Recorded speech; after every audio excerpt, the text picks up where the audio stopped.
Hello and welcome, everybody. Today we're going to have a discussion about directing your thoughts. So if you're interested, stay tuned. Okay, so to start off with, Philippians 4 verse 8 says, "Finally, brethren, whatever things are true, whatever things are noble, whatever things are just, whatever things are pure, whatever things are lovely, whatever things are of good report, if there's any virtue and if there's any praiseworthiness, meditate on these things."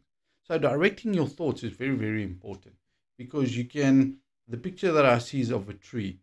If a tree gets sunlight, it will rise up, it will grow. But if you plant a tree that needs sunlight in the shade, under a solid roof, it's going to battle to grow. It's not going to grow straight, it's going to grow crooked.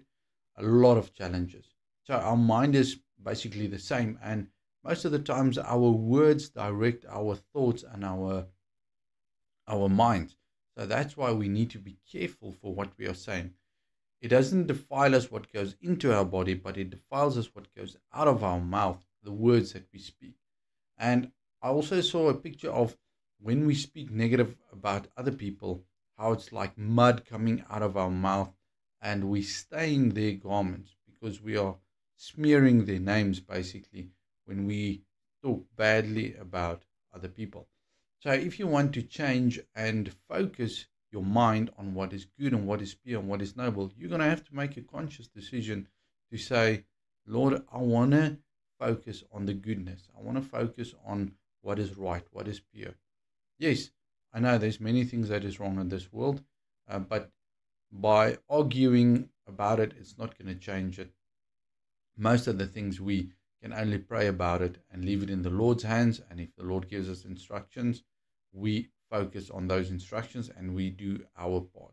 Yes, we can do good in our communities, we can do good for other people, but changing the world, I don't think it's going to happen overnight. That is a big, big plan that the Lord is busy with, and there will be goodness restored in this world.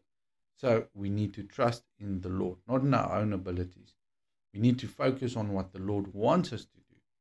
Therefore, direct your thoughts today on what is good, what is pure, what is holy, what is lovely, solid things that will build you up, not break you down.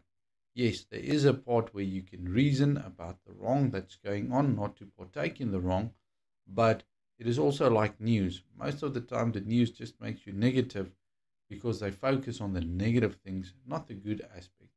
It's very rarely that you get news that focus on positive things because the whole motive of news is not to tell you what is good and what is right, but actually to tell you what is wrong. The good news is the gospel. That is what we need to focus on. That is what we need to read.